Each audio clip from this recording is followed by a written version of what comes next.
हाय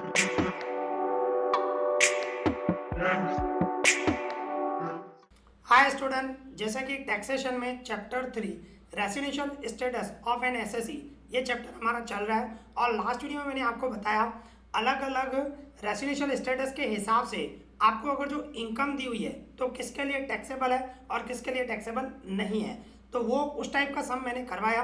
last video अगर जो आपने नहीं देखा है तो पहले वो वीडियो देखना, फिर ही ये आपको अच्छे से समझ में आएगा। ठीक है, उसमें मैंने एक्सप्लेन किया था कि किसके लिए टैक्सेबल होता है, किसके लिए टैक्सेबल नहीं होता है। तो उसी टाइप का अभी हम इलस्ट्रेशन 9 कर रहे हैं। तो देखो क्या मिला हुआ है, क्वेश्चन की मीनिंग समझे। देखो इलस्ट्रेशन 9 क्या बता रहा है, Suresh furnish the following particular of his income earn during the previous year relevant to assessment year 2022-23।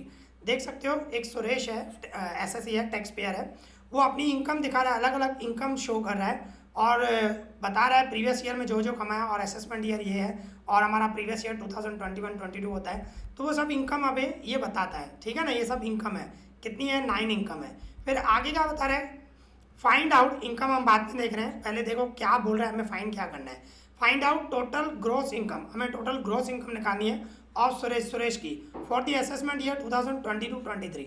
मतलब ग्रॉस इनकम कोई ऐसी कौन सी इनकम है जो उस पर टैक्स लगेगी, ठीक है ना, वो हमें इनकम निकालनी है। और वो भी 3 ऑप्शन है, if he is resident and ordinary resident. अगर जो ये ऑर्डिनरी रेसिडेंट है तो कितनी टैक्स लगेगी।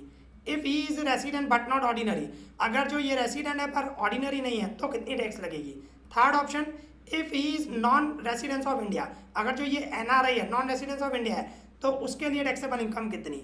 तो वो 3 ऑप्शन के लिए आपको सोचना है। तो आपको इस तरह स्टेटमेंट बनानी पड़ेगी, ठीक है, इस तरह बनाएंगे statement showing total income of Suresh, ठीक है ना, particular, ordinary resident, resident but not ordinary resident and non residence of India, ये 3 कॉलम बनाने पड़ेंगे।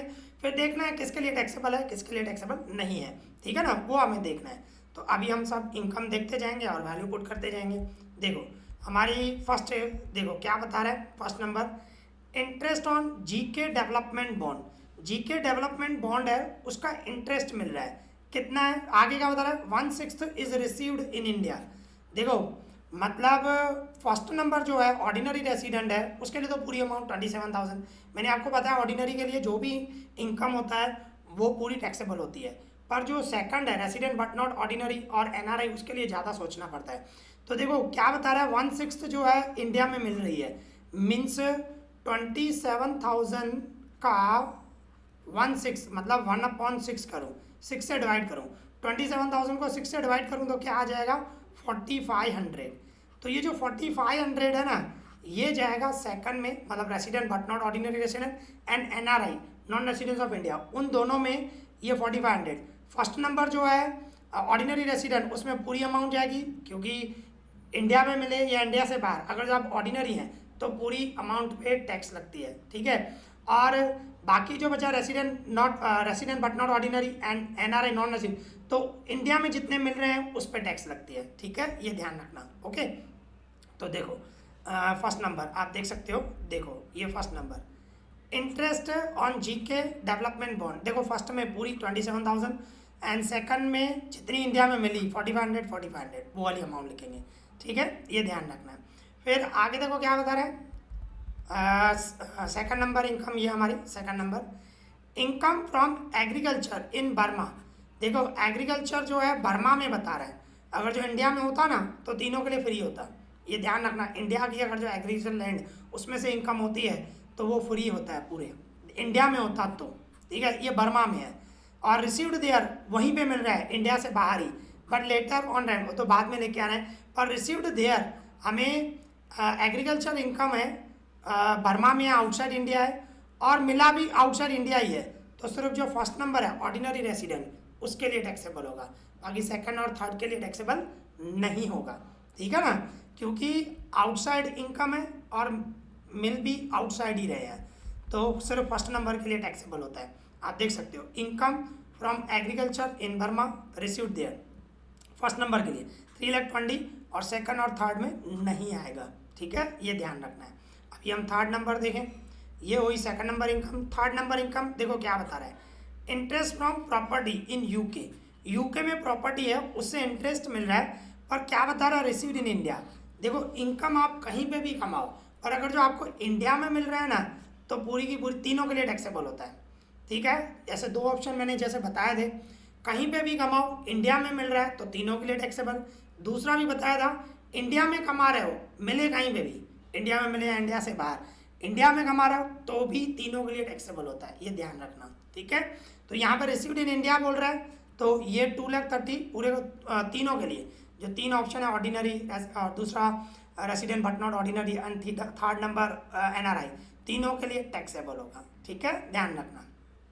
देखो ये हमारा third number, interest from property in UK received in India, India में मिल रहा है, इसकी वजह से तीनों में 2,30,000, 2,30,000 एंड 2,30,000 तीनों। ठीक है ना, इस तरह होगा।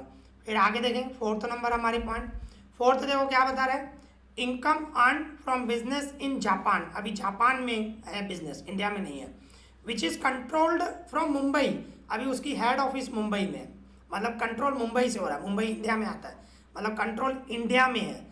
तो कंट्रोल इंडिया में है तो फर्स्ट नंबर और सेकंड नंबर दोनों के लिए पूरी टैक्सेबल, 15,75,000, 15,70,000। पर ब्रैकेट में देखो क्या मिला हुआ है, 7,75,000 इज रिसीव्ड इन इंडिया, अभी 7,75,000 इंडिया में मिल रहा है, जो थर्ड ऑप्शन है एनआरआई, एनआरआई में ये जाएगा 7,75,000। ठीक है, और इंडिया में कंट्रोल है तो फर्स्ट और सेकंड के लिए तो पूरी अमाउंट ही होती है, और एनआरआई में नहीं आता पर ब्रैकेट में बता रहा है कि इतने पैसे 7,75,000 इंडिया में मिल रहा है, इसके लिए एनआरआई में उतनी अमाउंट जाएगी जितना इंडिया में मिल रहा है उसको। Income earn from business in Japan which is control from Mumbai, Mumbai से कंट्रोल है, तो देखो फर्स्ट और सेकंड के लिए पूरी अमाउंट 15,75,000, 15,75,000, पर थर्ड जो एनआरआई है, जो इंडिया में पैसे मिले वो आएगा 7,75,000। ठीक है, ये ध्यान रखना है। ओके, तो ये हो गई हमारी फोर्थ नंबर इनकम। आ जाओ फिफ्थ नंबर, फिफ्थ में देखो क्या बता रहे हैं, interest on FD, FD fix deposit with Indian company, अभी देखो आप इंडियन कंपनी में इन्वेस्ट कर रहे हो तो नेचुरली है, एफडी मतलब इंडियन कंपनी में है तो नेचुरली है आपको तीनों के लिए टैक्सेबल होगा, फिर मिले कहीं पे भी ना, इंडिया में मिले, इंडिया से बाहर मिले, कहीं पे भी मिले, आपको तीनों के लिए टैक्सेबल होगा। बट रिसीव्ड आउटसाइड इंडिया बोल रहे हैं, इंडिया से बाहर, और कितना है 32,000, तीनों के लिए होगा क्योंकि इंडियन कंपनी से आप अर्न कर रहे हो। ठीक है, ये ध्यान रखना, मैंने आपको बताया इंडिया में अर्न कर रहे हो आप, तो interest on FD with Indian company but received outside India, India से बाहर मिल रहा है, तो तीनों में देखो 32,000, 32,000, 32,000 तीनों में, ये ध्यान रखना। तो ये थोड़े रूल्स होते हैं, उस रूल्स को फॉलो करना, वो समझना है हमें। ठीक है, तो ये तो हो गया हमारा FD with Indian company.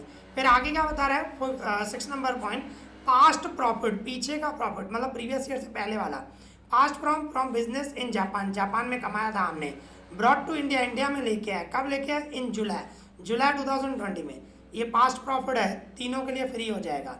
1 lakh, मैंने आपको बताया था प्रीवियस ईयर से पहले जो भी अगर जो कमा रहे हो आप वो इंडिया में लेके आ रहे हो तो प्रीवियस ईयर से पहले वाला कमा तीनों में फ्री हो जाता है, तीनों में टैक्स नहीं लगती है, तीनों ऑप्शन में नहीं आएगा, प्रीवियस ईयर से पहले कमाया हुआ हो तो।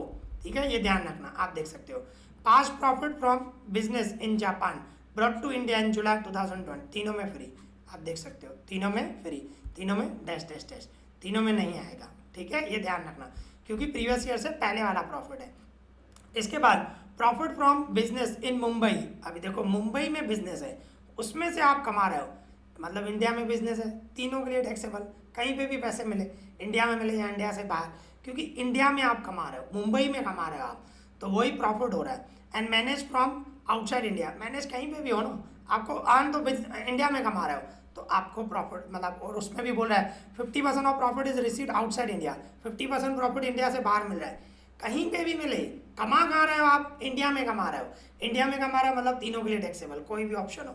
ठीक है, ये ध्यान रखना 50,000 तीनों में जाएगा, देखना अभी। ठीक है, 8 नंबर पॉइंट हमारी, sorry 7th number, profit from a business in Mumbai and manage outside India, देखो तीनों में है 50,000 50,000 50,000, जैसे बताया क्योंकि आप इंडिया में कमा रहे हो फिर पैसे कहीं पे भी मिले ना। ठीक है, या कंट्रोल कहीं पे भी हो, इंडिया में कमा रहे हो मतलब आपको लगने वाली है। ठीक है, नेक्स्ट इसके बाद 8 number point, profit on sale of a house property in India, अभी देखो हाउस प्रॉपर्टी में से कमा रहे हो, हाउस प्रॉपर्टी कहाँ पर है, इंडिया में है, तो इंडिया में है तो टैक्स लगेगी, भले पैसे कहीं पे भी मिले। रिसीव्ड इन जापान, जापान में मिल रहे हैं, अरे प्रॉपर्टी तो इंडिया में है ना, इंडिया में आप कमा रहे हो तो इंडिया वालों को टैक्स तो देनी पड़ेगी आपको, ठीक है। तो तीनों में आएगा 2,52,000, 2,50,000, 2,50,000 तीनों में आएगा, ठीक है, देख सकते हो।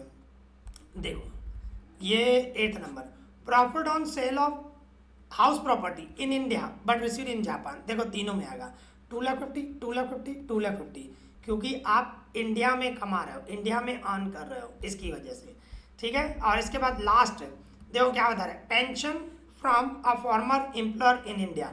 अभी देखो एम्प्लॉयर मतलब कंपनी ऑनर, तो कंपनी कहाँ पर है, इंडिया में है, और पेंशन आप रिटायर हो चुके हो, पेंशन मिल रही है, कहीं पे भी मिले ना, रिसीव इन इंडिया बोल रहा है, India sorry receive in Japan, Japan में कहीं पे भी मिले, कंपनी कहाँ की है, कंपनी हमारी इंडिया की है, तो आपको टैक्स भरनी पड़ेगी। और अमाउंट है ना, यहाँ पे नहीं लिखी हुई है, प्रिंटिंग मिस्टेक है, अमाउंट 4,82,000 है, ध्यान रखना, ठीक है, प्रिंटिंग मिस्टेक है, 4,82,000, तो तीनों में आएगा क्योंकि इंडियन कंपनी है, उसके हिसाब से पेंशन मिल रही है। देखो pension from a former employer in India but received in Japan, कहीं पे भी मिले, एम्प्लॉयर कहाँ का है, इंडिया का, तो तीनों में जाएगा 4,82,000, 4,82,000, 4,82,000, ठीक है। फिर बस हो गया, सब इनकम हो गई। अभी इन सब का आपको खाली टोटल करना है, अभी टोटल करोगे तो ये ऑर्डिनरी में आया, ये रेसिडेंट बट नॉट ऑर्डिनरी, और ये NRI non residence of India. तो कहने का मतलब अगर जो ऑर्डिनरी है तो ये टैक्सेबल इनकम हुई, ये उसकी ग्रॉस इनकम हुई, और अगर जो रेसिडेंट बट नॉट ऑर्डिनरी है तो ये इनकम हुई, और एनआरआई है तो ये हो गई, ठीक है, इस तरह। तो यहाँ पे ये हमारा सम कंप्लीट हो गया। आई होप आपको अच्छे से समझ में आया होगा। इस वीडियो में इतना ही, थैंक यू।